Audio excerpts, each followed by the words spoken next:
right, the purpose of this meeting is twofold. One is we do want to give you an overview of the project and what's been proposed, and we'll take questions from anybody in attendance and do our best to answer them on the spot. And if we can't, then we'll get back to you. If you're not able to raise a question with us tonight, or something comes up down the road, please feel free to reach out. The best point of contact is going to be Matt Edwardson, who's sort of hosting this. Matt is with Spinnaker, one of the developers on the project, and Matt's email is matt, M-A-T-T, at spinrep.com. So that's M-A-T-T at SPINREP.com. And feel free to email Matt any questions that you have after tonight. And so with that, I guess I've already now introduced Matt from Spinnaker, one of the developers on the project. This is a partnership between Spinnaker and MF Descala. I believe that we may have some others from Spinnaker or Descala with us tonight. Additionally, we have Colin Grothier from Bruce Byfield Architecture, the project architect. I think that's it from Byfield tonight. We've got Greg Del Rio, one of the traffic engineers, on, and he'll give you a brief presentation as well. We have Mike Mitchell, the project landscape architect, also on, who'll be speaking in a few moments. So the project, as you know, is at One Cemetery. You got the east, the train tracks and the train station here coming into the site, which has just the tiniest little piece of the site, abuts Mill Pond here.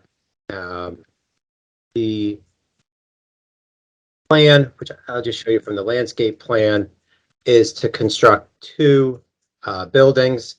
There's a larger building here that is going to have retail over on this corner, about, I'm ballparking, but it's about 3,000 square feet of retail, about 5,000 square feet of amenity space in this area on the first floor. And then I think there's about another 3,000 square feet of retail or office proposed on the first floor of the smaller second building. On the main building here, the upper stories will have apartments. About 74 units of housing is proposed in this building, with 3 units of housing proposed here, bringing the total unit count to 77. Under the zoning regulations, if you maxed out the density, you could put up to 87 units on the site.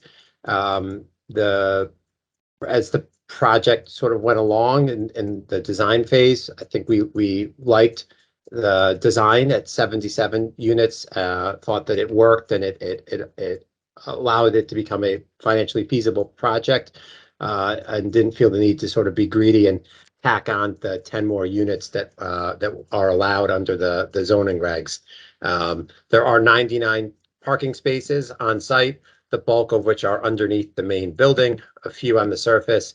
And there's proposed, which others will probably talk about, but there is proposed some additional parking at the street, and that doesn't count towards the 99 on-site spots.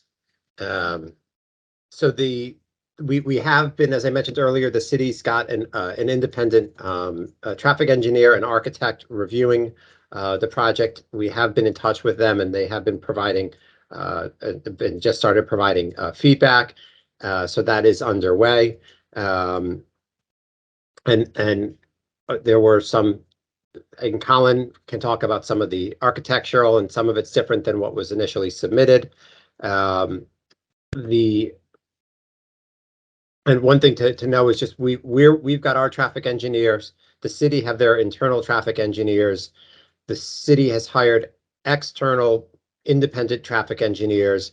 And because this is on a state road, the DOT and their traffic engineers all have to sort of approve the traffic and ensure that it's going to function properly. And so we are sort of working with all of those folks to be certain. It's a lot of review to make sure that traffic won't present a problem as caused by this development. Obviously, there's already some traffic concerns further along on East Avenue that have been there for years. The other thing to note on the traffic is that, and Greg can talk more about it, but we do think that we have I think a finalized, or not finalized, an initial report that will be issued in the next week or two with our proposal for traffic, which I think functions very well with the site. There is, the city does have some, I think, some grander plans for Gregory in the future that's unrelated to our project. We don't know what the state is going to say about the city's plans. We don't know what the business owners or residents are going to say about those. They might love them, they might hate them. But we don't know if they'll actually go through. But we know that what we are sort of proposing works, and so that's what Greg can talk about tonight. I think with that sort of initial overview, I'd like if Colin can run through the architecture. Sure. So thank you everyone for having us again. Colin Grothier, I'm a Norwalk resident, also running the project for Bruce Pinefield's office. Try to share the screen here. So yeah, it's a collaborative project. This is the project team. We just kind of walking you through our initial process. We looked at the site. There's a bunch of, it's been a parking lot since at least the 1960s. So one of the main things that we were interested in was trying to create a much more appealing thing for the neighborhood and really bring a termination to the southern end of the green with this building. So the concept being this completion of the square, the communal square that surrounds the cemetery, as is typical of New England coastal villages and just New England villages in general. So really closing that, creating a more continuous streetscape, and providing something that's more beneficial to the community to create connectivity, as well as some good architecture. We think we've achieved that. The existing conditions, you're all probably very familiar with this. Relatively unmaintained sidewalks, wide roads. It's an uncomfortable place to walk, hard to get around. We're looking to improve all that. Existing building is surrounded by a sea of asphalt that mostly just sheds into Mill Pond. We've got some existing views of the Mill Pond and the city-owned parcel that's under discussion. There's also Fenwick Street is there's some erosion going on that's shedding onto the one cemetery site and allowing sediment and runoff to go relatively untreated directly into Mill Pond. Some of the precedent we looked at were structures in East Norwalk, up and down East Avenue. I think up to Town Hall in this area, but some are also in Liberty Square and closer on Winfield Street. Also referencing buildings that we've done in the past where we were able to make a larger building in row 8 and look more harmonious with its neighbors and scale appropriately to the surrounding village. This is another building that we're referencing for the what we're calling the Italianate portion of the structure. We've got a conceptual rendering that kind of puts this all together, and the idea is that from right to left we've got a market building. What I'm called the Three Sisters in other presentations, which are a set of parapeted buildings with front stoops and porches. The next building with the gambrel roof I'm referring to is the mansion. So that's actually been reduced an apparent story, and the dormers brought down. That was one of the comments that we responded to from the architectural reviewer. And then the Italianate is the one all the way to the left with the cupola. And then we've got the second building, building B, which is kind of more of a Georgian building, all the way on the left. Some of the difficulties that we ran into is there's an existing drainage easement bisecting the site, so really breaking the project into two main parcels seemed to be the best. Seemed to be the best thing. So the drainage easement runs here and then hits Mill Pond, and it comes from the other side of the road and picks up drainage from north of the project. So that created us some difficulty with allowing continued access to that, and the city's right of way to maintain that.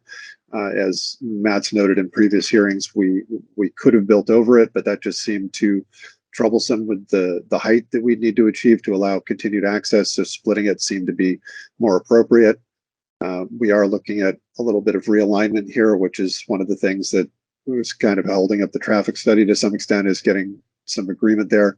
Gregory can discuss that later on in the presentation, but in general, we're maintaining the current alignment. The addition of the on-street parking spaces will hopefully be a benefit to the neighborhood and a traffic calming measure.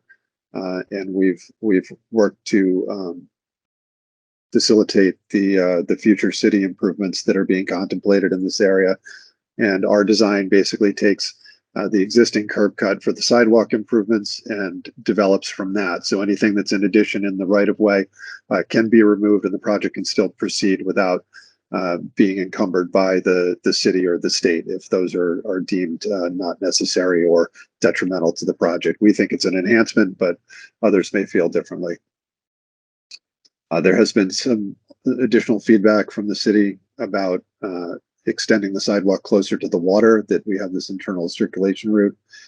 There's a pedestrian court here that's a public courtyard, and then partial private courtyard here for the residents.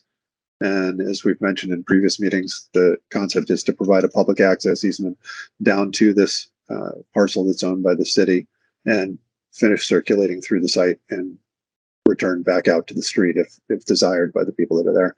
Accessible parking would be provided close to that route as well. Colin, can I just jump in for 1 sec on that? Yeah. Just to point out on the public access that's proposed, we are proposing to do that. That's not actually in the zoning requirements. There's no requirement that there be public access, but we thought it made sense here. So that's just want to point that out. Thank you. So this is the most recent elevation that was shown to the commission. This structure here, what I'm referring to is the Italianate. And as you can see, we've broken this into four somewhat discrete sections, providing a step-in plane and some breaks in the facade to relieve the long street wall of the building and really make it feel like an infilled village green. So this one's the Italianate. It's about 75 feet. It's very consistent with the size and massing of structures of that type. Then we've got a 62-foot mansion that I'm referring to that one, and then we've got 86 feet for the Three Sisters and a 39-foot wide market building. In total, it's about 290 feet of frontage, but broken very clearly up into four distinctive sections. And the Three Sisters, there's actually some additional plane change where the two flanking sisters are set back a little bit further than the middle sister. And then there's the front porches that also create variation in the depth planes. We also have planters that are built up in front of the street to create landscaping areas that varying heights to work with the street trees. This shows some of the changes that have been made since our initial presentation. And you can see that the mansion has come down in height a little bit in terms of the roof treatment and the appearance of that. We've changed the architecture of this to some extent by modifying the window light cuts and adding some a little bit more detail up in the gable. The stoops have become functional, so we're trying to create some activity there where people can access their units that are street facing and directly come out to East Norwalk. Feel that's a benefit to activating the sidewalk as well as a bonus to the residents. And we've made the recesses a little bit more pronounced by removing some of the balconies on the street side. And that's That's what I have for my architectural presentation. I have other slides available for questions later. Mike, do you want to cover landscaping next, and then we'll do traffic? Sure, that's fine. Good evening, everyone. Mike Mitchell, landscape architect. Work for Eckerson Design Associates, and we're a South Norwalk-based landscape architecture practice working mostly in Fairfield County. So I'll give some kind of overview highlights of this project. Starting along Cemetery Street, like Colin mentioned, they've activated the street with some stoops and some access coming off these residential units. But one thing that was important to us is to also provide this cadence of street trees and amenity zone. Currently, there's really no street trees at all.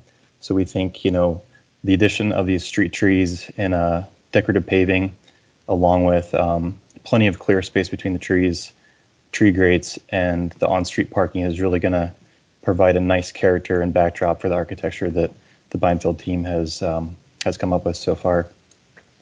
So that same sort of connection and treatment wraps around the corner and goes down the adjacent street, and we've actually bumped out the corners a little bit. So this kind of gives an opportunity for some additional planting and some possible seating opportunities with some lighting on the corner, because this is proposed as some kind of retail, and you know, whether it's a restaurant or some other sort of retail use. It's a way to buffer that area, but also keep the sight lines open as people come down Cemetery Street.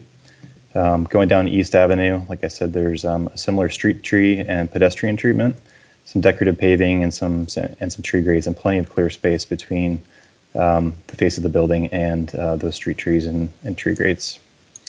And as we round the corner and come around that retail space, we've got a public courtyard, some seating and decorative paving, some built-in seating, and some trees and planting areas.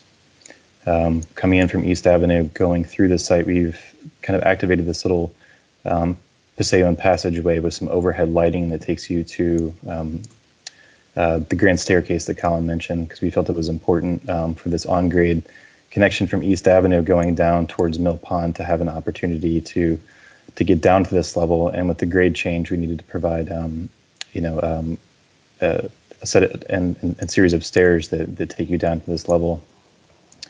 And you know, we've gestured in a design for this city-owned parcel down here. It's not something that we're necessarily suggesting is the exact solution, but it's an opportunity where our site can marry up in the future to sort of a passive recreational area that has some, you know, overlook potential that would be projected out over the waterfront. So there's been similar projects that have sort of captured this essence too, where you know, this built-in seating and lighting is really just an opportunity for activating the public realm, which at this point is basically non-existent. So going back to the site plan, as we work our way around that connection point, and which marries up to this sort of gestured public amenity that's on the city-owned parcel, continuous walkway that wraps all the way around the site. Like Colin had mentioned, there's accessible parking over here. So you know, this parking space will have access to this future designed city-owned parcel. Working our way back around, there's the on-grade parking, and then it works its way back up around the corner to that street tree frontage, and really sort of, you know, demarcating you know, a nice, comfortable pathway going from Cemetery Street, which wraps around down Gregory Boulevard. Right. I think maybe can we mention that, I mean, right now in the landscaping, I think that's the most current plan. There is some discussion that we've started with the city about potentially making improvements at the end of Fenwick Street, where the road just kind of ends there into brush, and which is, yeah, Mike, can you? Yeah, so Mike, Yeah, I'm okay if you want to share. So earlier, Sure. I think it was earlier this week or last week, I actually had the opportunity to meet a resident of Fenwick and talk through some of, and this was after the city kind of suggested maybe doing something there. So we decided it's not our property, it's, you know, city right away, but we decided to kind of put together, you know, something that might kind of lead the city to do something and improve kind of the end of Fenwick, clean that up, make it a public amenity, and actually allow it to have actual access to the kind of the head of Mill Pond there and water views. So this is Right. this was just kind of put together in the last day or so. It hasn't been shared with the city, and it's not something that, you know, is within our project, but something that maybe starts the conversation and gets something going. Yeah, the one thing I'll say is that, you know, this dead end's currently right here, and there's a, you know, overhead utility pole. So, you know, we need to turn around for fire access, but, you know, what needs to happen is there's a, you know, a grade change of, call it, you know, from up here 18.5 down to 12 feet, give or take. So we've got a 6.5 foot grade change that needs to happen. So we got to traverse this slope and provide accessible routes. So these are essentially ramping surfaces, you know, what the material is or how it happens. But so basically this comes to a secondary, probably overlook or sort of passive place where, you know, there's views down the throat of Mill Pond, which opens up. And, you know, in the fall, you can kind of see a little bit of this, but, you know, really provides that opportunity and connection back for a public improvement, which would connect, like we said, to this accessible route going up through our site and around this, you know, rain garden, which is proposed for water quality, which is at the bulk of this head wall. So that also provides an opportunity for overlook. So there's really 3 different places or 4 places that, you know, could potentially be activated, which are currently just, you know, vegetated with invasive species. Sure, Adam. Hello, everyone. So we are in the middle of preparing the traffic study, so we don't have any slides to share. But you know, as far as trip generation goes, it's under, you know, 50 trips in any peak hour, and it's roughly split evenly in and out. So about 25 entering, 25 exiting, and actually in the morning it's more like 15 and 15, and in the evening it's the midday that has a closer number to 25. So it's fairly low volumes, especially considering the bank use that was there. It's almost the same. And you saw in the prior site plan the street improvements that we are coordinating, working with the city, and soon to be coordinating with the state as well, because this is a state facility. At least Cemetery Street is in front of us. And how it all sort of flows together with the street and the entry and exit to our parking lot. You may have noticed I don't think it was highlighted, but, you know, the bike routes are being added, and curbside parking is also being added. So that will, you know, not only facilitate trips to and from this development, but will add some neighborhood parking to some of the other uses in the area as well. So not all trips will be going in and out of our parking lot. For example, the retail and some trips that may be, you know, pickup drop-off activity that may happen in front. So it'll be, trips will be dispersed. It is in a neighborhood and close to a train, so, you know, the TOD aspect of it. Not all trips will be vehicular trips. You know, some of them will be pedestrian and bicycle trips as well. It's a overall summary. Sorry, Adam? Can I just jump in for one second, just for the people that, some folks that maybe aren't super familiar with 15 to 20 cars coming or leaving the site in a given hour at the peak? Not that there'll only be 15 or 25 for the full day. That's over the course of an hour.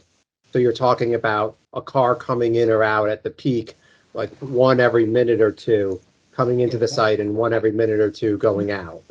Correct. That's the kind of volume. Okay. Sorry. Problem. Yeah, and that's really all we have at this moment. We don't anticipate any, you know, changes in level of service or great impacts and changes of delay at any of the intersections. Do we want to make an attempt to, Matt, to start addressing some of the comments that have come up and taking questions? I will say that, you know, look, if your idea for the site is to have, you know, a single family house or 2 single family homes there, I think we're not going to be able to satisfy that desire tonight. And so if So some of the comments, if they're just simply that you don't want to see any development, I don't think there's much for us to do with that, but I think some of them that maybe have some substantive concerns that we can address, we can try to deal with tonight. Yeah, I would just add, to Adam's point there, and Adam, there's a bunch of folks that joined probably after you started talking, about 5 or 6 minutes after 7. So just the fact that we're not asking to change the zoning, if you want to kind of go through that one more time, this is kind of a project that conforms to the zoning that was enacted a few years back. That was part of a large public outreach and kind of planning study. Yeah, so and I think so. Some of the and Greg can chime in or Matt if needed on some of the parking related questions. Just as a reminder, it's 77 units. I think we said 99 on site spots. Was it 8 on the street? How many on the street? There's a 14 currently. There's I believe, or 13. It might have changed with the revision to the landscape, but there's four on Lower East Avenue, and then the remainder on Cemetery. Yeah.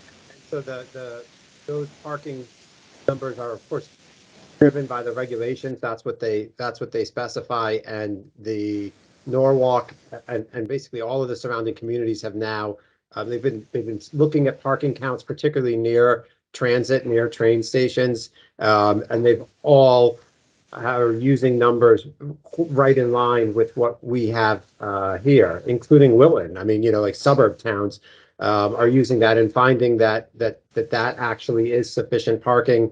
And Spinnaker and Descala, the developers here, this isn't going to be their first development, and obviously it only works for them if their residents have a pleasant experience and have a place to park their cars. So they've done the numbers and have every expectation that 99 spaces is going to be sufficient.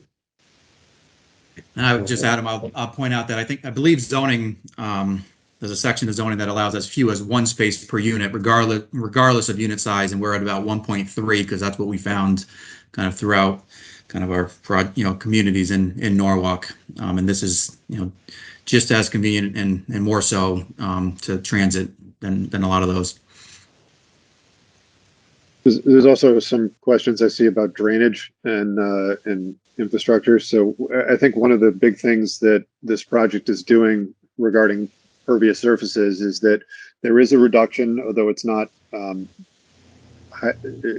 thousands of square feet, but the nature of those impervious surfaces is changing drastically, and there's an incredible increase in the quality controls that are being implemented. So whereas right now you have that catch basin that I showed the picture of earlier that is taking all the silt and the runoff from the end of Fenwick Street, and that's right abutting the mill pond, we're going to be pulling the impervious surfaces further back from the edge of Mill Pond by quite a substantial amount, 40 to 60 feet to about the building, even further to the parking. The parking's going to use impervious pavement. The landscaping materials are going to be appropriate. There are rain garden retention basins and infiltration systems that are being implemented in best practices. So the quality of the stormwater runoff is going to be greatly improved, and we expect that it's going to be a much more aesthetically pleasing project from the landscaping and from the building aspect. Yeah, and that's a good point, Colin. If you were to go out to the site now and right at Mill Pond, I mean the asphalt literally goes right up to the edge of the pond, which is not a desirable thing, and it's going to be significantly scaled back and then put vegetation in its place with this proposal. The parking that's proposed, none of it is below ground. It's below the building, but it's at grade. It's not underground parking. And that was right. Colin, you might want to address that, but it is substantially screened from any right of way. So if you're walking or driving along East Avenue or Cemetery Street, you will not see that parking. It is kind of screened with either buildings or based on the natural topography of the site. Yeah, that's correct, Matt. I think the surface parking between the two buildings is probably 20 spaces or so, and that's going to be the apparent parking that most people see when they walk by or drive by or bike by the site. Right, and then I see the latest comment here on sewer. The sanitary capacity was studied. The city actually had us do some extra work studying all the way down to Seaview, and the result is there's a slight increase in usage, but it's still within, depending on the different time frames, it's between 28 and 62% capacity, which is an acceptable range. Yeah, and I think part of that question too is the combined sewer overflow incidents they're referring to. So when there's heavy rain and that drainage goes into the sewer system as an overflow strategy, what we're proposing is a quantity reduction and a quality reduction, so it eases the burden on the sewer system in general from the current condition. And the Fenwick, the improvements that we've talked about, I mean, somebody had a comment that Fenwick can't afford traffic or a staircase. It's small with no access. They pile snow up at the end of the street. I mean, the improvements that we're talking about on Fenwick Street are really to benefit the city and the neighborhood. They're not on our property. They're not required under any zoning. If the community doesn't want it and the city doesn't want it, I'm sure that the developer's happy to save the money on it. There is no traffic that would be generated by this proposal other than pedestrian traffic walking down the end of Fenwick through the proposed pathway and cleaning up the landscaping and the erosion there and creating a nice viewing area. But if that's not something that the city wants or the neighborhood wants, it doesn't have to be done. We can not do that. Colin, you want to take this last one from Ben? And we will open it up. I see some hands raised, and so we will open it up to get beyond the chat so we can actually kind of have a conversation with some of you guys. But about this, the bike lane and protected bike lane. I know we proposed that, and it kind of went back and forth. And well, let me read his comment really quick. Yeah, so was that Ben? So that was the city presented us with a relatively early master plan concept for the circumnavigation of Cemetery, which is State Road 136, and that's part of an ongoing discussion that they're having regarding East Avenue improvements in that area, and that's a state project. So that had bike lanes on it, and as part of our application, since we only had the on-street parking, as these evolved, once we got into discussions with the city, we added in the infrastructure that they were proposing so that we could show that we could accommodate that as part of our development. So whether or not that happens day one, it's yet to be seen with our development, but we can accommodate that. And the reason why it's not protected is because one, the consultants didn't ask us to make it protected. That'll probably come down to DOT and their comments as to whether or not the on-street parking is acceptable. We think the on-street parking is a benefit to the neighborhood in addition to the project. So that helps to, as well as bike lanes, it's a traffic calming measure. It's also a big pedestrian safety issue. So having a line of cars parked in around your town green makes it much easier for pedestrians to feel safe, and people with like small children or pushing walking dogs, that sort of thing, to feel much better when they're protected by a wall of cars. So that's part of what's going on there. But I don't know if it can be a protected bike lane and function with the on-street parking as well. But we're open to other comments, and we feel we can flex enough on the street to move it one way or the other. all right. I'll go to the next. Pat Shannon's next. Let me try to unmute you here, and then you just have to unmute yourself, I believe. There we go. Yeah, there you go. All right. So, look, there's lots of issues about. It takes you 15 minutes to get from Calf Pasture Beach Road to 95 in the morning, as it is right now. At least. Is there an argument about that? I don't believe that it takes 15 minutes to get. Oh, yes, it does. We live here. Yeah, we live here. Do you live here? I live in Norwalk. No, where are you all?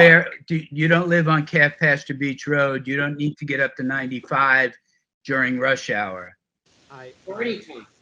I at Shore and Country 3 weeks a morning going to I-95 south at rush hour Yeah, from where? from Shore and Country at the end of Gregory. And how do you go there? My car. No, what route? route do you take? I take Gregory straight up East Avenue to 95. You live at Shore and Country, so you live on Raymond or something over that way? No, I'm sorry, but what's we can? This is kind of a distraction from the what's your concern or the The question? concern is that you're diminishing diminishing the effect that the incremental traffic is going to have in the area because of the increased amount because of the increased amount of cars, the increased amount of people that are living there. That's the issue. Greg, you want to comment on Well, that? yeah, The sure. methodology for the- As I said, we are in the middle of doing the conducting the traffic study right now, so we don't have quantitative results to share with you. However, it is being not only vetted as the introduction indicated with the city engineers, but also the state engineers who are obviously very concerned with how their facilities operate, as well as for the good of the neighborhood. Again, 20 trips in the peak hour, not all of them are going to 95. So when you break it down, again, less than one trip every 2 minutes. A cycle is about a minute and a half sometimes. So you're adding one trip per green light per cycle into the queue. So again, we're not anticipating any major impacts. I don't want to speak out of line before the traffic impact study is done, but these numbers are fairly low. And again, the city and the state will be approving. These are standard trip generation rates that have been used for all developments for many years, not only here, not only in Connecticut, but throughout the country. Right, and not part of our project, but the city, I think, does have some plans in conjunction with the state and potentially the East Avenue Bridge Overpass project to kind of work on the East Avenue north of the train tracks. There's kind of a weave, at least coming southbound. In order to go straight, you have to kind of zigzag around, and I think they're trying to resolve that and probably sync up with some of those cross streets and the intersections and traffic pattern and traffic light signalization a little bit better. Not sure the status of that within the city though. And Cleo, I saw the note about meeting in person. We did try to coordinate that. It just wasn't possible. We offered up to meet at the Berman Crown building at the East North train station. Just didn't work out. This was deemed more convenient for most. With that, I'll Anne. I don't have a last name, but Anne, I'll unmute you, and if you still have a question, you can unmute yourself. And Okay, great. Can you hear me okay? yes. Okay. So I think it's very exciting, the project. I think replacing an empty parking lot with this it looks great. But I have a lot of concerns about the traffic. And what is the thought on how residents to this new community are going to enter the building?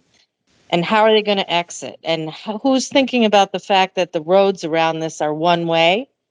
And this issue about the East Avenue train tracks being redone, that's going to cause a huge mess. And who's coordinating your project with that?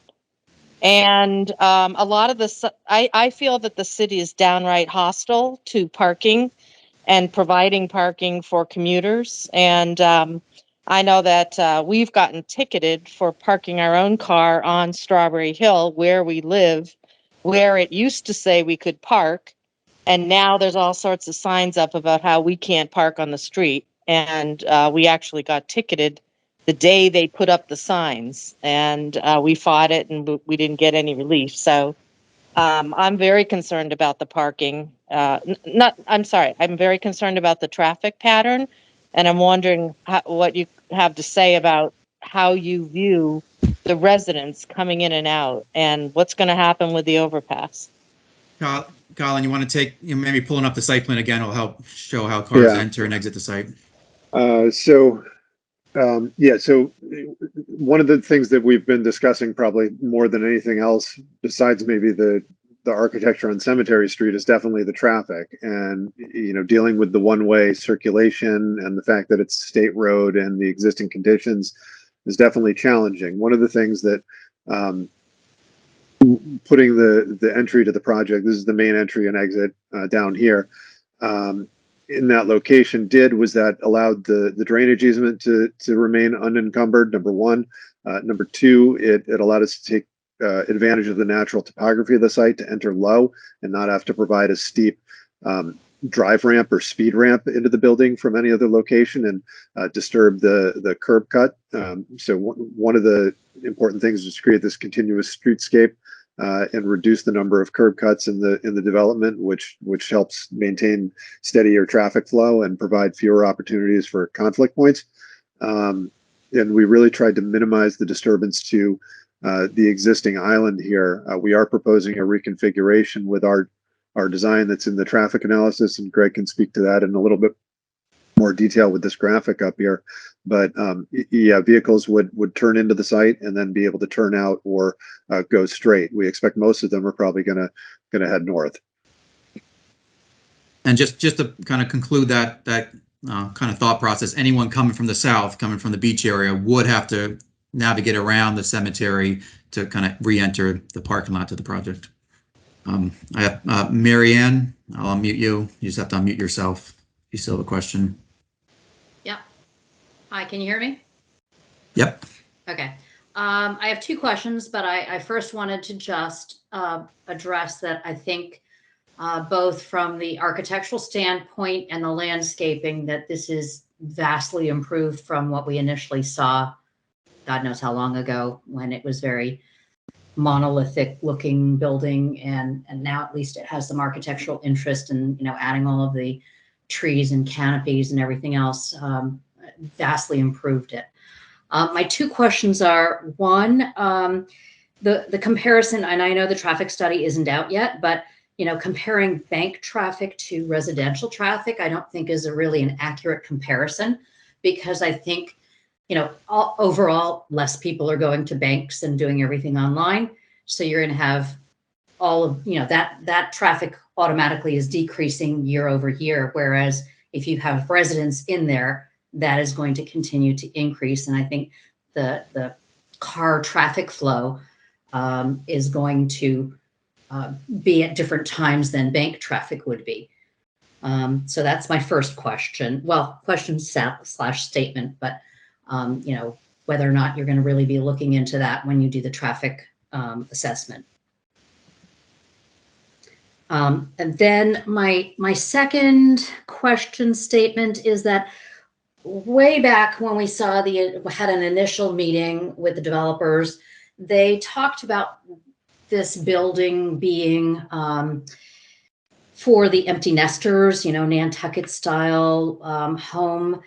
And I'm just curious if there was any sort of assessment done on the size of the units, because it seems like of the 77 units, they're predominantly studios and one bedrooms. And I would think, based on other 55 plus communities and things like that that I've been to and seen, that more of the units are 2-bedroom units.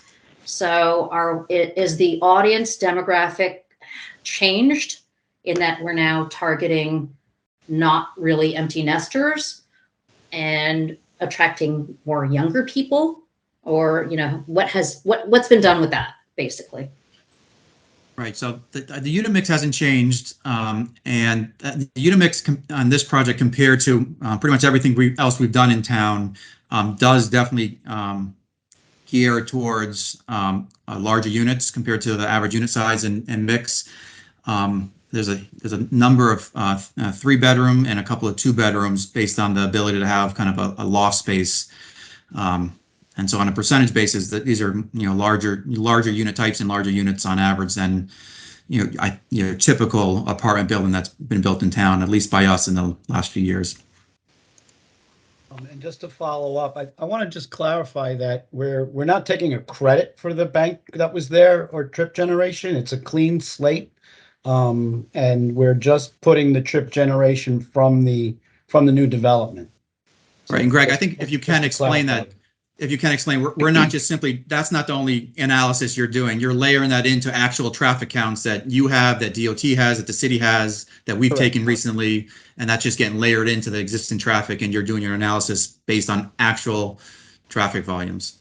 Correct. And the traffic counts that and the growth rates, and we've also accounted for other developments in the area. So we've grown traffic to the build year. And all of that information has been vetted with state DOT and approved. So the volumes and the numbers that we're using are approved numbers by other entities and the reviewing agencies.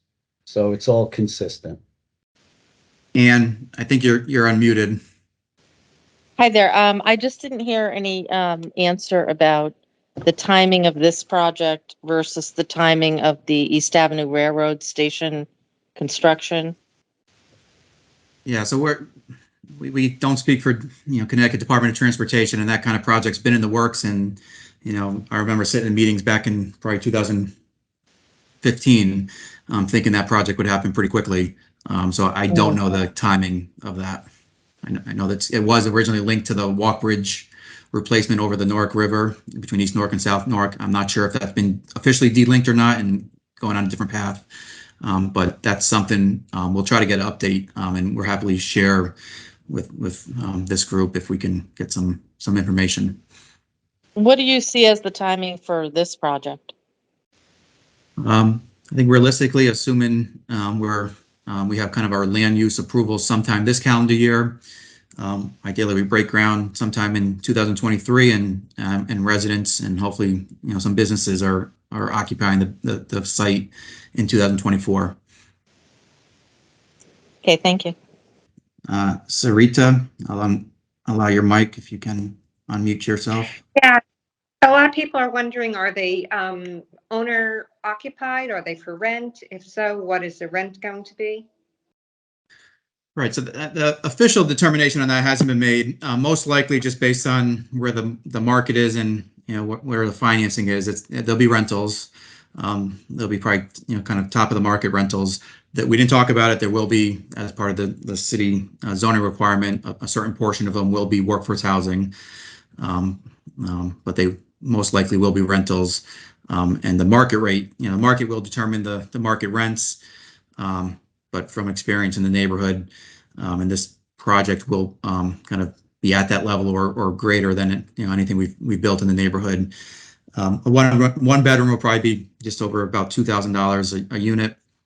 2 bedroom, probably mid to upper 2,000 a unit per month. And studios, there's a handful of studios that'll be upper teens. I know my niece lives in the Sono and she pays $2,400 for a postage stamp of an apartment. And I think it's just kind of a waste just to always have these tiny apartments that cost $2,400. That's about the size of my kitchen and living room put together. That I think it's not good forethought to constantly have tiny apartments, and it also increases pressure on sewage and traffic. Like, what clientele are you trying to get in there? I think it'll be a diverse. Most of our buildings are a pretty diverse demographic, from young professionals to empty nesters, and we do expect a kind of a similar mix here.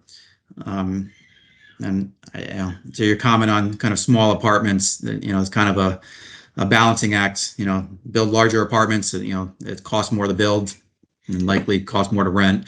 And Colin, if you want to talk briefly, to kind of balance the comment on kind of small apartments, talk about the amount of recreational and amenity spaces provided to the residents. Yeah, so one of the things that that Spinnaker does pretty well is provide well amenitized buildings. We've been working with them for a long time, and the recreational spaces and the spaces that are beyond typically beyond what's required, I think, are are really a benefit to the residents that live there. I think 230 East Avenue is the Berman Crown building is a good example of that. Also, Ironworks is another one of their projects in South Norwalk, and the courtyard there is a hub of the community on Washington Street, and used very frequently by restaurateurs and people that visit the area. So these outdoor amenity spaces are really seen as a focal point for the community, and we think the plaza that Mike and Eckerson Design have worked out adjacent to East Avenue is really going to be a nice vest pocket park for the public to use, and probably be a benefit to the residents in the area as well as the businesses. Colin, am I right that you're about 5,000 square feet of inside amenity space for the residents? Is that number about right? Yeah. That's the interior space. I think we do have some, I mean, obviously the public space and the landscaping is some. We do have a little bit of space that's tucked in the garage that's a covered space, but outdoor. The program of this building, it's difficult to get a ton of amenity space in there, but it will be well appointed for this size building.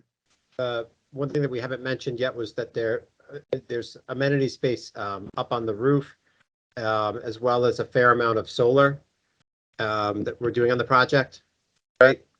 Yes, that's in the plans currently. All right, there's another comment about, meeting in person. Again, we tried, and there will be additional meetings after this. We're happy to follow up, send any emails or comments to us.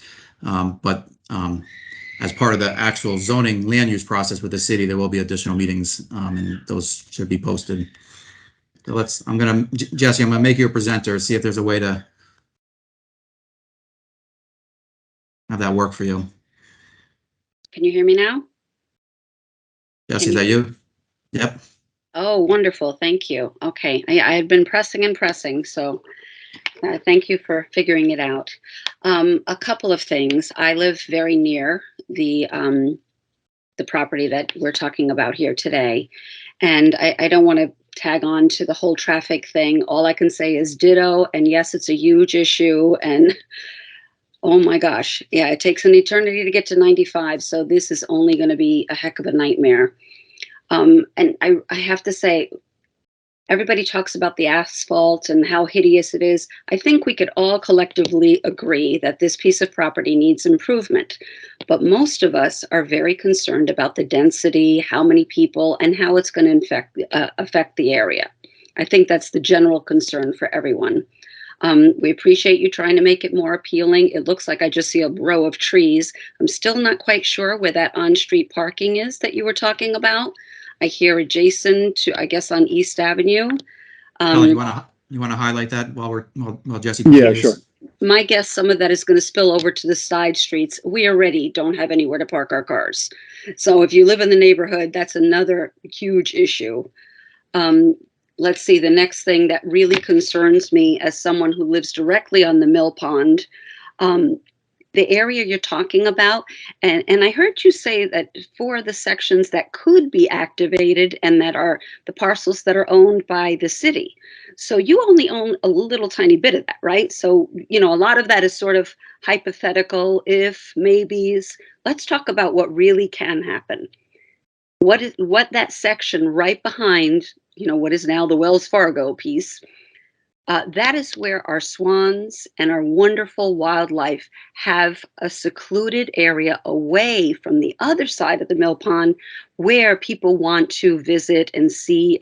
And that's why, because that area is left natural and untouched and there's not too many people over there, that's how we're able to have all this wonderful wildlife, because there isn't any big, pretty walk bridge over it where these creatures will be disturbed. They won't stay. When they dredged the mill pond years ago, it took 10 years for these animals and beautiful wildlife to come back. So that is a big concern for those of us who truly appreciate them and value that. And it's, what we love in our neighborhood is having this beautiful wildlife right in our backyard.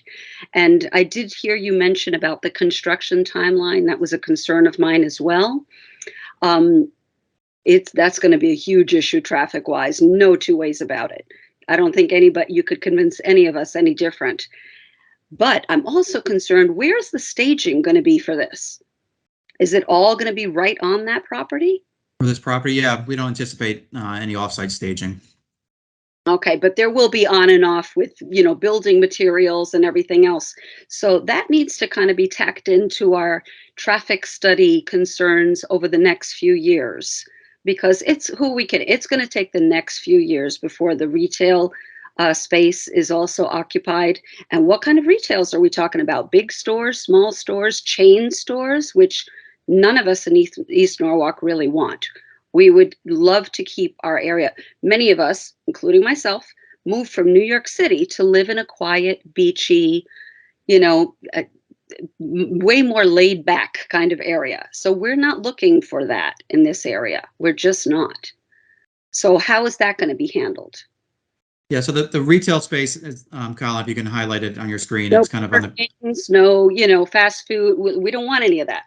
So how does that get addressed? Yeah, so some of that is allowed now. So, this existing bank building could theoretically have an application for a fast food place. I don't think drive-throughs are allowed, but it could theoretically have that. We're not proposing that. I don't anticipate fast food making sense for how we're designing this site. Any of the chains, though, bigger chain stores, it's going to be traffic. Yeah, so I agree. I agree with your comment. The authenticity kind of generated from kind of local mom and pops as opposed to the national chains, and kind of creating a unique neighborhood. We 100% agree with you. You'll see kind of what we've done at the Ironworks building in South Newark. There's no chains there.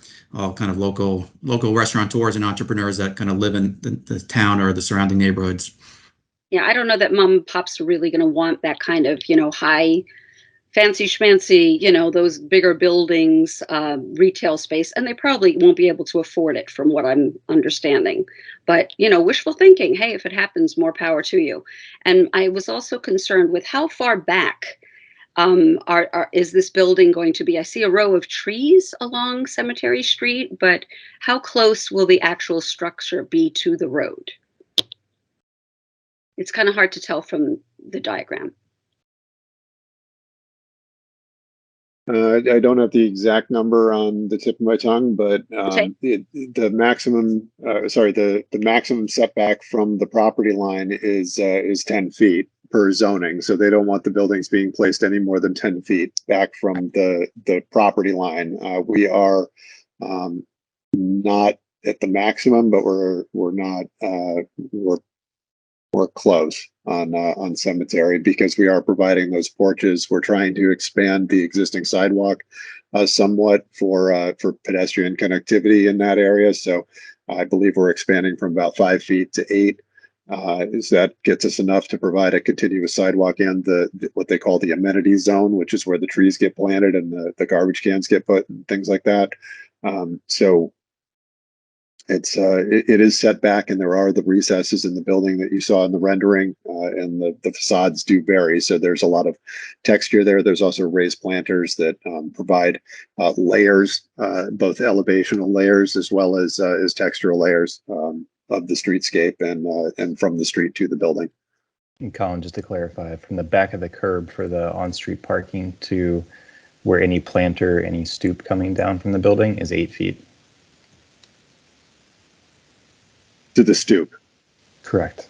Yeah, so the sidewalk width is 8 feet, and then we've got probably between 5 to 8 or 8 feet to a building face, or a little bit further at the recesses, maybe double that, maybe 10 feet in addition. So the recesses are probably about 20 plus or minus, and the facade of the main facades of the building are probably about 13 feet from the edge of the curb. So Tracy, I've made you a presenter, so if it worked anything like Jesse, you should be able to unmute yourself and speak now. Can you hear me now? Yes. Okay. Can you bring up the conceptual rendering, please? Yes. Tracy, can you see that? Oh, yes, I can. Okay, so that little triangle that you have over there where the car's lower right-hand corner is super inaccurate. So you're going to have a huge once the East Avenue underpass under the train tracks is completed, we're going to have a huge influx of commercial vehicles, semi-trailers and such coming through there. That triangle actually should be sort of pointed farther down farther down the road, because where that you see there's like looks like a pickup truck, I'm not sure what, in the very low corner, lower right hand corner, that actually should be a vehicle probably coming pointed left. So Right, unless they were going down continuing down East Avenue from Van Zandt, not going on Cemetery, but I agree. yeah, it's not super accurate. So I echo Jesse and some of the other speakers about traffic. We are going to have, you're probably talking about some seriously raw wounds about East Norwalkers and the amount of increased traffic, because we fought about the East Avenue underpass for years, and we're going to be having an over talked about increase in traffic. But again, with the inaccuracy of that drawing, historically, and I have been on these Zoom calls and been active with ENNA for over a decade, every rendering of every apartment building that has happened in Norwalk, and I have literally sat on a zillion Zooms, nothing comes out the way it's rendered. And this is a very attractive rendering. I have to say, it's very, it's uniquely attractive, and should it actually end up like this? But I have to tell you that 0% of any renderings, including the Winfield one that is being constructed now, exterior, there's no South Norwalk, Spinnaker is all styrofoam. If anyone if Water Street, if anyone was to walk by the Prime restaurant and all those beautiful stone looking I don't know what you call them, the base of the building, it's the water table. It's all styrofoam that's spray painted to look like concrete. None of that's actual concrete. So are we looking at something that's really going to end up looking like this, or are we going to end up super disappointed and frustrated because what's happening at Winfield, it's an entirely different roof line, it's an entirely different siding. They had a beautiful board and batten mixed with a clapboard sort of finish. It's just kind of ugly right now. It's all the same. It's very blah. I don't see that they're going to be able to accommodate any of the quote unquote, trees and stuff that line the street that they had presented that I sat through hours of. And I'm pretty concerned that this, even as it stands here, which is rather attractive, isn't going to end up looking like it. I think money. Yeah, so we can't speak to Winfield, at least I can't. And I've driven by it. I wasn't part of the process, didn't really pay attention to it, but I see what's going up there. And as it relates to renderings, I feel like our team's done a fairly good job. Your comment on the facade material at Ironworks notwithstanding, I think those renderings reflected what was ultimately built. And most recently, our project at the South Norwalk train station across the street from the police station at 1 Chestnut Street, those renderings look pretty accurate. And I don't have them readily available to share, the kind of before and after, but we can try to, whether it alleviates your concern or not, we can try to share those with you. And then Colin, if you want to talk about the proposed facade materials, and maybe, Adam, I could be wrong, I'm not sure if Winfield had to go through a design review as in the same regard that we do. On the Winfield, there was no design review, there was no architectural review. And in fact, I think the speaker is right that it wasn't built in strict conformity with the renderings, for which the developer had to go back in front of zoning and obtain an approval for a modification because it didn't match the rendering. So I think there was some truth to that. But they did on Winfield have to go back and get approved for what is currently going up at Winfield. That has not been the case with Spinnaker. I mean, you guys have not had to go back to P&Z because your development didn't match the renderings. Right, and then Colin, we haven't gotten to the level of detail we will with as the plan advances, but if you want to talk about the actual facade materials proposed. Yeah, sorry, I was trying to call my email looking for the chestnut renderings, which I had sent to somebody, which is actually a street shot in the rendering side by side. Put those up, but that looks almost identical. Anyway, the materials. So the market building, this one I'm referring to as the market building is being contemplated as brick. So that would be a full depth brick veneer on the pilasters and with like a durable veneer base material like a synthetic stone or a cast concrete. Be trimmed out with likely synthetic wood, which is much more durable, and you don't have to repaint as much for the trim work, or some other cast product that is durable and is going to deteriorate as much over time as some things can paint. These buildings are seen as some sort of lap siding. The mansion, again, lap siding, and I think we're just dealing with different colors of lap siding for these ones at the moment. So no shingle, but a traditional lap siding. And there are a lot of references for parapet buildings like this in various towns throughout the area and coastal New England that are wood. So that's our reference. And then the other one down here, also, again, that's being seen as like a traditional clapboard with traditional detailing. So a lot of cues from New England and in So the we're local not area. envisioning the product that was mentioned at Ironworks. That's an EVTZ product. We're not envisioning that, but behind all these surfaces, the energy code does require us to have a continuous exterior insulation, and so there will be styrofoam, but it will be behind all those surfaces. Lou, I'm going to try to elevate you to presenter to see if that same thing allows you to unmute yourself. Okay, thank you. I can't hear myself talking, so I'm not sure if I was on or not. We still have a little bit of technical difficulties today. My name is Lou Garcia. I've been in front of the Zoom meetings many times before. Just a little background, I'm also an architect, and I have lived in East Norwood for the past 50 years. So I know the area quite well, and I'm also have 34 years of experience doing architecture. And the first thing I want to say is that I want to commend Binefield for actually doing something that is not boxy with pretty windows.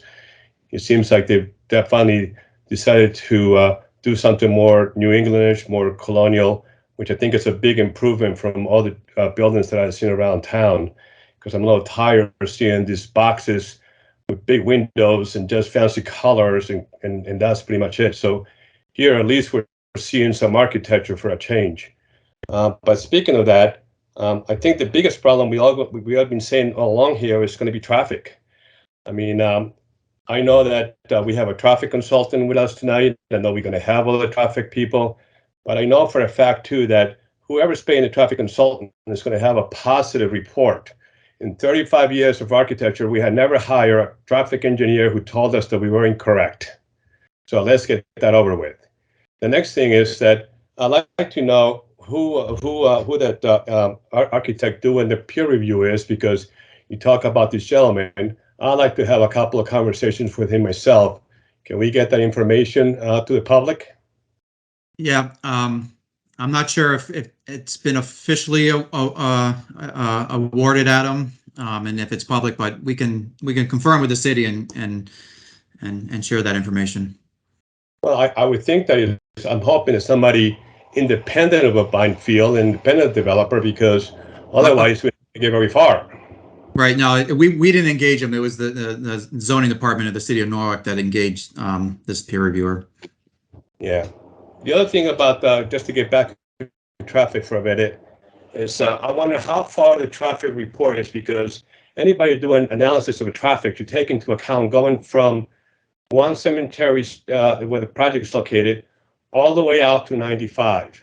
Anything short of that is just cheating ourselves, because we know that, and I was part of these Zoom meetings when we had this new zoning put into place, and I was totally against it from the very beginning because I knew what was going to happen. You have a very high density building now, 3.5 stories versus 2.5 stories, so you have a whole lot more units, a whole lot more density, a whole lot more traffic. And that was the objection that I always had with when we're trying to circumvent the passing of this zoning, because this whole thing is going to happen all the way down East Avenue, and people and neighbors better get ready, because what you're seeing here is just the beginning. The Binefield and developers are doing what the city has allowed them to do, and unfortunately, it's part of the regulations. And as long as regulations are met, it's going to be difficult to not have this project come to fruition. If you meet the requirements, what else can you ask for? So the best thing we can do now is to try to live with the project together and try to make it improvement, try to make it better. So getting back to the traffic report, can someone tell me how far is the traffic report going to go? Is it going to go all the way to 95? Right. So Greg, you want to take that and also kind of explain how you developed that scope and coordinated with the city's traffic team. And then there was another comment as Lou was speaking about a third-party traffic report. The city, in addition to the design review, they have engaged a third party outside of city staff and not our consultant. They engaged a third party traffic expert to review everything. Sure. So right now the study area goes up on, it does not go to 95. It goes to Winfield Street, which is the street right before the train station. And all the intersections surrounding the cemetery itself, including East Avenue and Van Zant, which is a major route in and out of town as well. So once you take the trips and start to distribute them throughout this study area, you only get about 6 trips that continue up Gregory towards 95, and therefore that's why the study area ends where it does. Same thing, some of the trips continue around the cemetery and then, for example, make a right on Van Zant to go towards Norwalk. So that's sort of the way the trips dissipate. So once you get to less than 10 trips beyond a certain area, there's really typically not a warrant for any more study of those intersections beyond that point. So that's how the study area was concluded, and the city has agreed to that, has reviewed that. So the study area itself, along with some of the other metrics that I mentioned before, have been already approved. I hope that answers your question. Again, I think Lou had mentioned that he didn't trust your work as retained by the developer, but again, the city has hired it completely independent of us. They picked their own traffic engineering firm to review this. The state has their own independent folks who are reviewing it, and the city has their own internal traffic engineers that are reviewing it. So that's four layers of review, all from people who this is what they do for a living, to determine whether this project will create have any significant adverse impact on traffic, which is different than saying that the getting onto 95 from East Avenue right now, sometimes that's an issue, and no one's sort of disputing that. It's simply whether this particular project is going to make any significant impact to those existing traffic conditions. JJ, same thing. I'll make you a presenter, and if you can unmute yourself, you should be able to talk. So here's a question that I keep putting in the chat. I'm not really sure. Listen, I know it's a lively conversation here, but is anybody monitoring the questions in the chat? Yes. Yeah, I think Colin's been responding to some, and I'm trying to layer them into some of the responses, but we'll circle back and make sure we cover most Okay, of them. well- I see there are some positive ones and, less critical ones that we're kind of ignoring at this point. So I'm just gonna, I think one common denominator of so many comments is traffic. I live on First Street and I also spent a lot of time on Emerson Street, both, basically offshoots, and that certainly have been impacted by a lot of changes recently, and much, much smaller changes than what you guys are proposing, what this plan is proposing. For example, Partners Restaurant became BJ Ryan's restaurant. Now it's a completely different neighborhood. On a daily basis, people block my driveway. And again, it's on First Street, trash trucks at 4:30 a.m.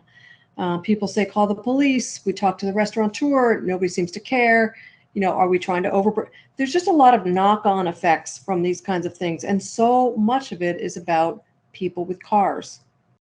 And so does it really seem like a sound logic to move forward on a traffic study that doesn't seem accurate to any of us? Is there anything to do about that? That it's not accurate?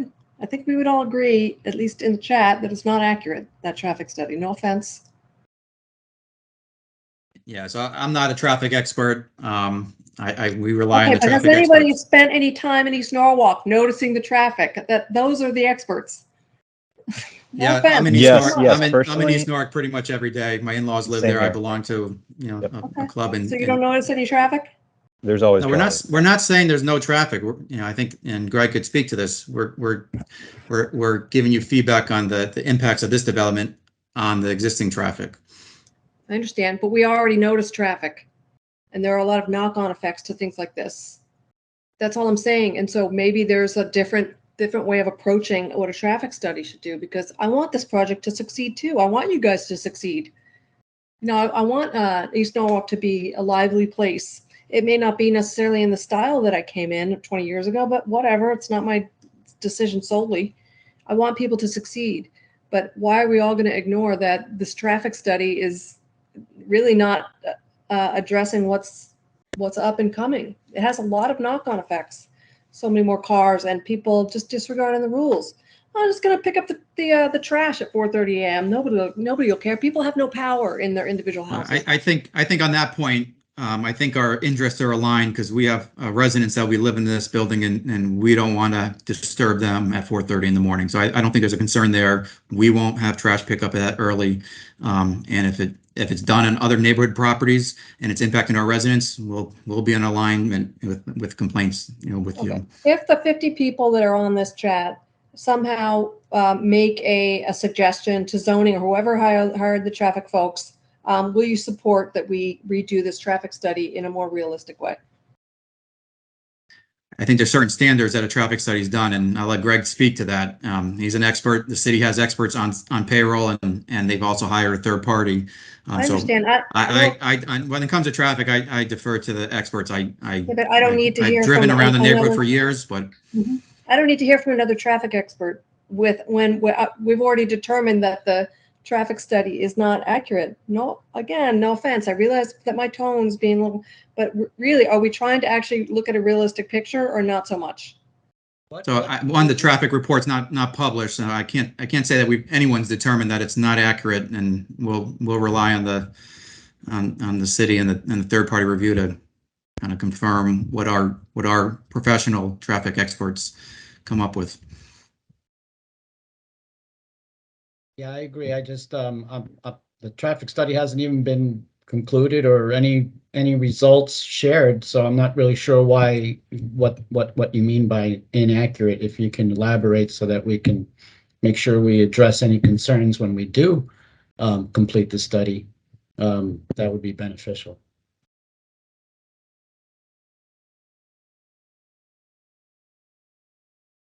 Okay, Patricia, Matt, I think you're still a presenter. If you're able to unmute yourself, I think you had it before and then deferred. Matt, Can you there's hear one me question. now? Yes. Oh, perfect. Thank you. And I do apologize. I'm actually teaching a class, and so they're getting to watch this as I do it. So a few questions. Mine specifically first. It's been hard to tell from the drawings. And by the way, I'm not opposed. I mean, and obviously something is going to be put there, so that is not my problem. But I'm curious about the height of those buildings. So it's really difficult to tell from the, from the schematics, but let me ask, if I guess I was looking at width earlier, someone alerted me to that. What are we, because there was supposed to be, I know that there is, I'm not the expert, something about a certain amount of height. So what are we talking? What is the, from the road, to the street? I suppose if you wanted to even look at it like this, we've got the house to the left, that would be Cleo's house, at one end of the mill pond there, right at the bank parking lot. So then you've got the big blue house, Michael Church Real Estate. Okay, so those are the two high points. How high is, with all your gables and things like that, what height wise are we talking about? Does anyone have a sort of an answer to that? So, Colin, I'll let you answer, but and how it relates to the actual site. But zoning for this property and the extended zone allows, via special permit and some bonus densities, 3.5 stories and up to 45 feet. And I believe the neighborhood or the residential zoning closest to this site allows 2.5 stories and 38 feet. But Colin, if you want to give the specifics for this project. Yeah, so we are at the maximum height just to try and really comply with the zoning regulations, because to do 3.5 stories, you end up being pretty much right there at the 45 feet to the midpoint anyway. So we are there at East Avenue with this market building, but it does follow that line down the street, and all the ridges are consistent. We've worked to bring the roof edges down and create variety so that it scales proportionately with the decline of the grade on the street. The Italian 8 building at the sorry, my pointer's not on, is it? The Italian 8 building at the end, it does read a little bit higher because it does have a clear story here, so it's like a story, a higher first floor, but then the two upper floors align with the rest of the building. So we've really worked hard to try and make those roof lines work all together and create this composition going down the street. I can go to the elevation view, which kind of shows it a little bit better. So we do have kind of a high roof line at the, unfortunately for you, worried about height, at the lowest portion of the site, but that's relatively unavoidable, and we've done our best to mitigate that by having the other buildings step down, and this being detailed as a larger Italian 8 building with some presence at the end of a green. It would have had some substantial mass to it if it was historical in nature and had been there for a while. So the first story is really seen as being detailed as like a traditional retail storefront. So, if you compare it to Washington Street or Liberty Square, those buildings do have taller first floors and engage the street. There's a pedestrian ramp that comes back from the sidewalk and elevates you to the height of the first floor, and then there's some stairs that go down to the on grade parking there. So it's really blended nicely, we feel, into the surroundings, and will really anchor this into the green. Yep. But just a question. So these are buildings. We're not talking about. So the neighborhood really isn't buildings. So we're talking about a completely different. You're talking almost about bringing Washington Street into East Norwalk. Is that kind of what we're looking at? No, I wouldn't say that. I think I'm not really good with like height. So, I mean, I guess that's why I was asking, if you were to, how about this? Well, I mean, I'm guessing you won't be able to see the mill pond at all around these buildings. I mean, I'm behind it. So I'm literally on the mill pond. So, I mean, I'm not worried about that, but I'm kind of curious about, seriously, because people have been trying to explain to me, I'm really not good with height. And so, I mean, I guess I'm trying to imagine, and I know it slopes down, obviously. Well, yeah. You know so I'm not sure. Sorry to cut you off, but I'm not sure what you mean by buildings. I mean, anything that you put there is going to be a building. Well, no, there are buildings that are like, yeah, brick buildings, buildings that look commercial, and these kind of look commercial, some of them. Right, so we have a minimum height in this zone of 2.5 stories to comply with. So any buildings that were developed on this site would therefore obscure we also have the zoning compliance that we need to meet of not being set back more than 10 feet from the edge of the street, and zoning is also mandated, or a lot of times they mandate that we fill the frontage. So any development is gonna obscure the view of the mill pond. We are, as part of the development, we feel that providing the public access around the project so that the public can still access the waterfront is beneficial to the neighborhood and beneficial to the project as a whole. So we do have if I go back to the landscape plan, this area here is seen as a vest pocket park, which would be beneficial to the businesses in the immediate area, as well as to whoever takes this space that we're providing here. The public will be able to then filter from this pocket park down through the site, down the grand staircase that Eckerson Design has worked on, and then may or may not be able to make this connection to the city park based on, or the city-owned parcel based on this scheme or another scheme.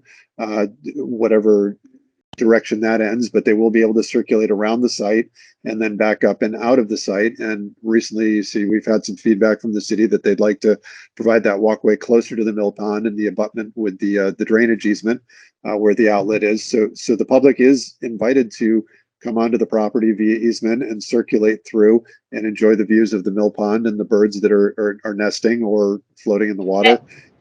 So that's, really, I think you're going to be fighting any development there is going to obscure the mill pond, and I think with the overgrowth, it's probably limited views currently anyway. Yeah, I'm not sure you can actually see the water with the existing vegetation. There's some commentary, Colin, in the chat while we have this screen up. About Cemetery Street and adding the on-street parking and the one lane and just we're not changing or proposing any changes to the island, despite perhaps the rendering not being accurate right now. We'll check on that. But you want to just explain how, based on the limited, and maybe Greg can jump in on that, based on the limited traffic volume coming from the south, north on East Avenue towards Cemetery, that one lane is deemed to be sufficient. I think the biggest thing here was we were trying to, provide some mitigation to the speeds of the traffic coming through the area, and also provide some additional on-street parking resource to an area that is challenged for retail, and as you all have noted, challenged for parking availability. So providing on-street parking that's probably going to be managed by someone is beneficial. But as I said, it's outboard of the curb, and the street is particularly wide at that point, so there is quite a bit of room to do things. And most people were, I'll let Greg chime in as well, but we're in agreement that it was overly wide. We have left the travel lane relatively wide with enough room to pass. The bike lane is a buffered bike lane that is being shown in the plan. So there's room to kind of pull off into the bike lane while you're making parking maneuvers and parking your vehicle. And then there's also room on the left-hand side closest to the cemetery to still bypass a vehicle that might be not aligned correctly or slowed down or double parked. So all of those things we saw as a positive, and most of the city staff, I should say most of the city staff we spoke with, were generally in agreement with this, provided the DOT agreed with it. So because we did design these improvements at the existing curb line, the sidewalk improvements can go forward without that. So I think a lot of us would prefer that it stayed in for the benefits it provides as traffic calming and neighborhood amenity, but we can move forward without it. Did you have anything to add, Greg? No, I was going to, and then you kept going and covered everything I was going to add in. So good job. LA, I have you as a presenter as well, if you want to try to unmute yourself. Okay, so I have a question. I live basically behind the development.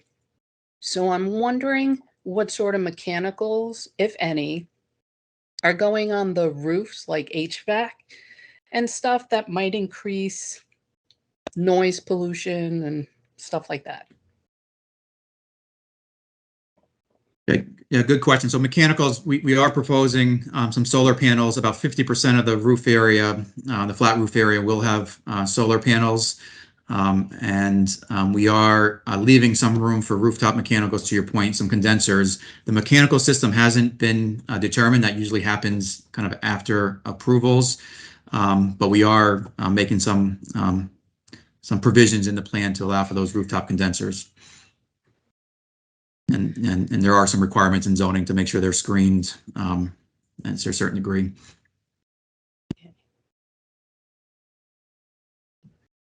Great. So there'll be some restrictions on how loud those are allowed to be?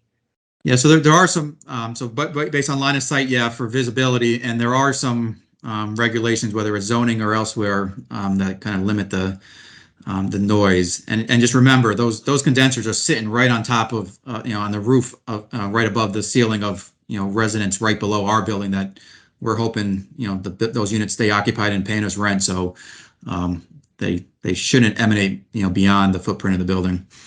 Okay. And are you having balconies and stuff on the back end, like overlooking the mill pond? Because obviously we have backyards and patios, and the thought of people staring down at us from balconies is a little disturbing.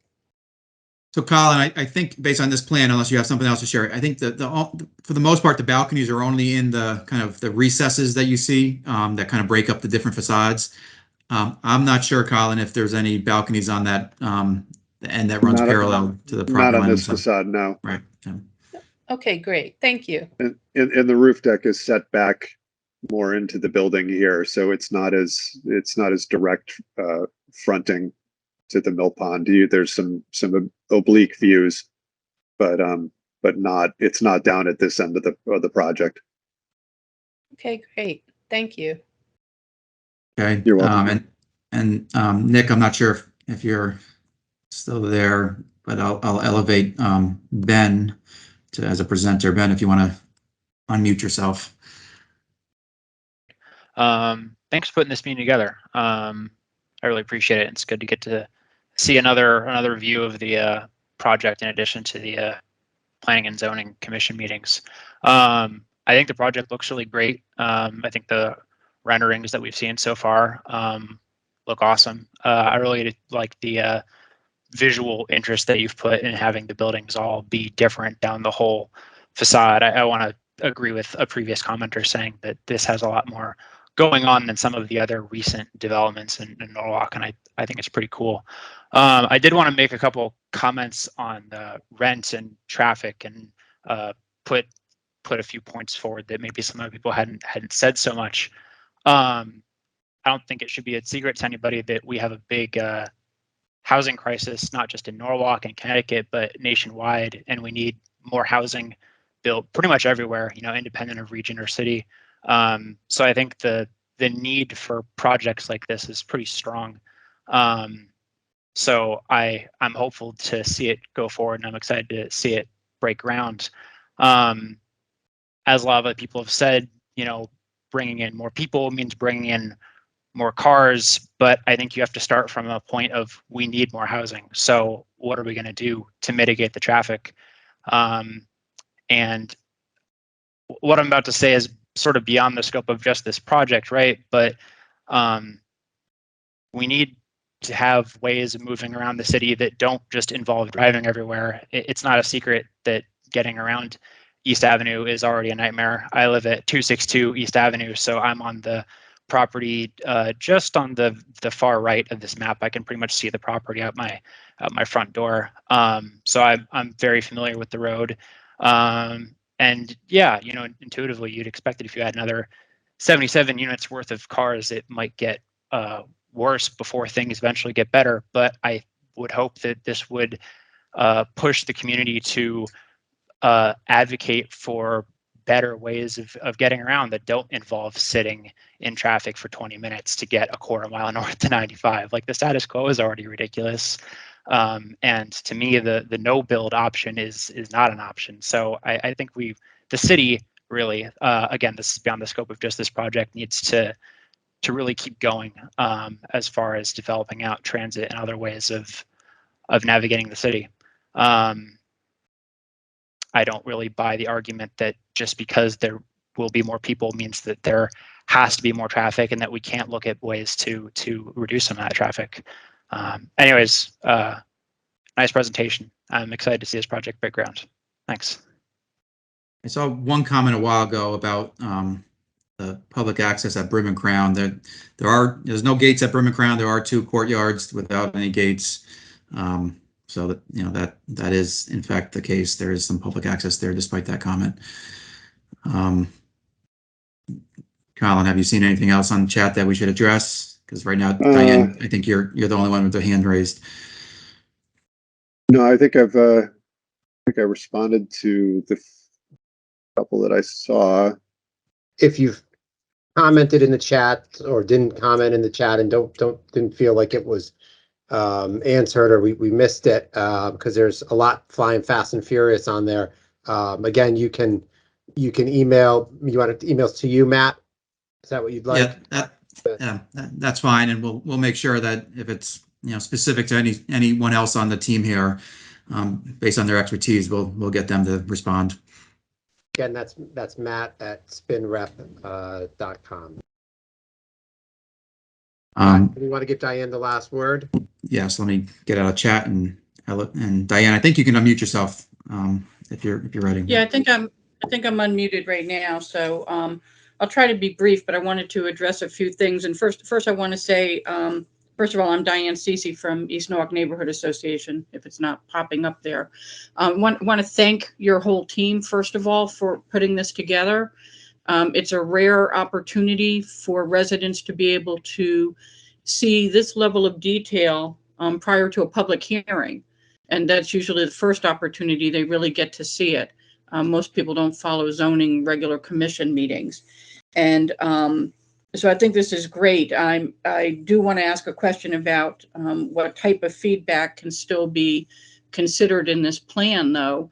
For the benefit of the audience, folks should know that a lot of money goes into getting a plan like this to the stage that you're seeing it tonight. And it's been a long time in the making, and perhaps months already of working with city staff to get it to this point. So as much as it's nice to have an opportunity to see this before the public hearing, it's already at the point where there's probably not a lot of things that can change that aren't really just cosmetic or aesthetic in terms of the layout. And that's one of the questions I have for Matt. Maybe he can wrap up with it. I do want to say that people should also feel you don't have to wait for a public hearing to start submitting comments into city staff and to the Planning and Zoning Commission. You can send those in to Steve Kleppen, and he will forward them on at your request to Planning and Zoning, and they'll start building a file of those.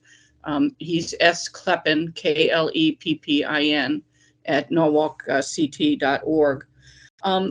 Matt, can you just, or Colin rather, could you just throw up a quick slide for me? It's the 290-foot rendition where you show it in relationship to St. Thomas School.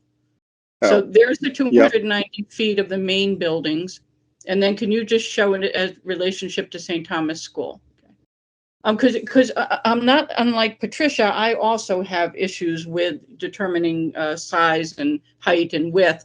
And I think that this gives people a good idea of just how broad those buildings will be. But then you also have to take into account, now this is just one story basically. So yeah, well, I think the other thing that this is showing that this is a very, you're always, well, not you, but we hear a lot of comments about prison architecture and monotonous facades. So this is a very unrelenting and regular facade, and we feel like we've addressed that considerably with the varied architecture of this building. And providing different planes and, Right. and relief in the building, both negatively from the relatively consistent facades, as well as positively into the public realm with the porches and the stoops. So there's a lot of depth and variation that isn't occurring. Yeah, no doubt, Colin, that definitely helps. I just wanted people to get an idea of the scale relative to something that we all know in the community.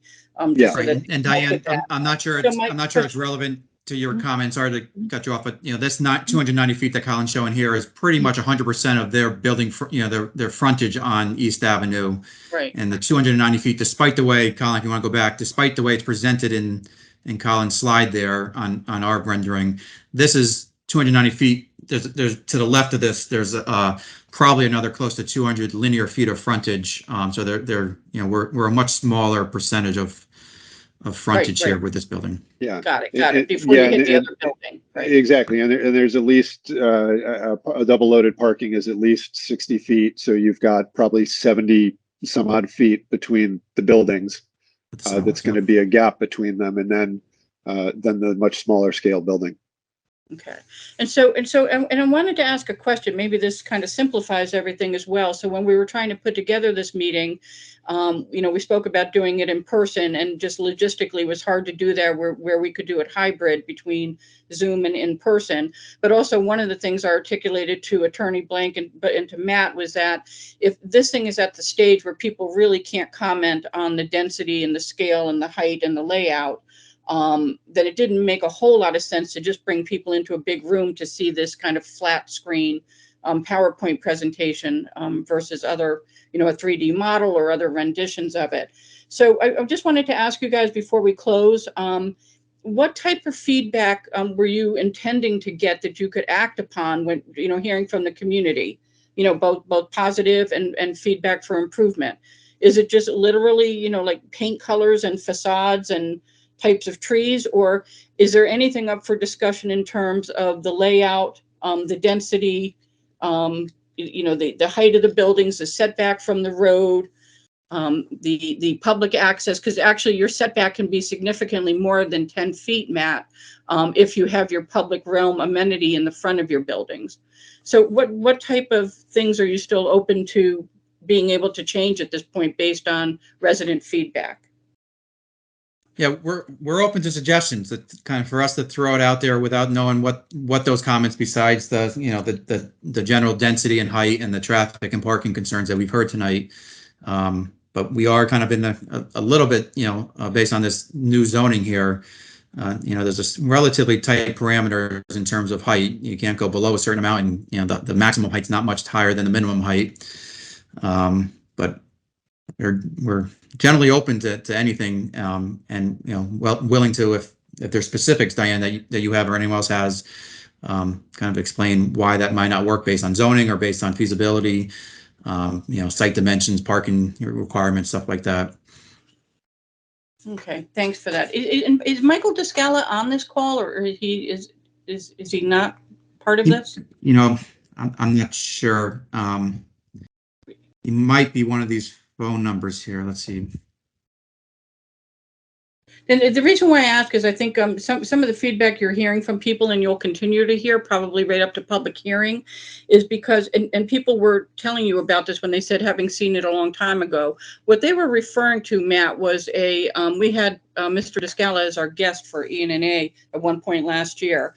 And what you're presenting tonight resembles literally nothing, literally nothing of what he depicted to the community back then. And so I think there's some concern over it. And I think maybe people will start to wrap their arms around this. I think that's what you're hearing tonight. But just know, too, that especially for you, Colin, that some of this feedback is just really off the shock of having seen something that's so dramatically larger and different in architectural style than we thought. I know one concern is when you described this, you were really paying homage to a lot of the architecture around the Norwalk Green. And we really don't consider ourselves anywhere near the green and not that type of a neighborhood.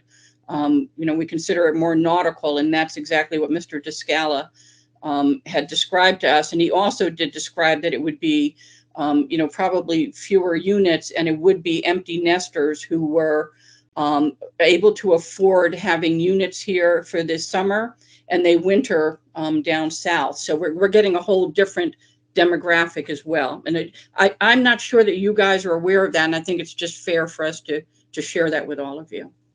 Yeah, so I'm not exactly sure what he shared. I did see one earlier plan from a different architect that I don't think the kind of the massing was much different. The design might have been, but and it could be something different. And it didn't quite, from what I remember, meet the street and kind of, it didn't quite work and kind of buffering the parking and meeting the street like this building does that Colin and his team have put forth. Regarding your comment on kind of the East Avenue closer to the green and that, I agree. And so that you saw some of the images that Colin shared. We're trying to, and this is part of since we submitted some of the changes we're making as this plan evolves based on feedback, we're trying to make it more nautical, to your point, and some of those references of projects that Binefield did on Rowayton Avenue we're trying to work towards that. Okay. Thanks, Matt. And I can answer a question too, if you guys want. Someone early on asked about the timing of the DOT project for the East Avenue Railroad Bridge. That project in entirety is out for the next 6 to 7 years in different segments of it. And East Avenue is going to be a big chunk of that, which is actually starting now. So we're looking probably for the next 4 years for East Avenue proper. And for what Ian and A posted to people recently about Gregory Boulevard northbound lane being closed for a significant amount of time, it's likely to be when you're still in construction on your project. The northbound lane of Gregory Boulevard gets closed virtually permanently from April of 2023 through November of 2023, and will only be reopened for major events like the boat show and 4th of July, and I think the Oyster Fest were the 3 that the mayor had suggested. So you have the bigger project, and then you have the Gregory Boulevard shutdown, which is for the actually for the stormwater and sewer easement that goes through your property, Matt. I could go on and on, as Adam Blank can attest to, but I won't, given the hour. Thank you so much, and I'll invite people to contact East Norwalk Neighborhood Association as well, info@eastnorwalk.org, and Matt at SpinRep. What are you again, Matt? Yeah, spinrep.com, spinrep.com. And just a small note, and for what it's worth, in terms of traffic concerns with the DOT projects, we're heavily vested in the neighborhood. We have a lot of residents at Brim and Crown, and hopefully on this site that will be equally and similarly impacted by any traffic issues, and we're very sensitive to those as well, specific to the DOT project. So we'll monitor as well. Thanks, everybody. Thank you. Yeah, thanks, Diane. If you can provide the video, Matt, we'd appreciate it. We'll post it out to Ian. Right. Yep. Yeah. So it's been recording. Let me just try to figure out how to export it and get it around. Thank you, everybody. Great. Yes. Thanks. Thank you, everyone. Thank you. Take care.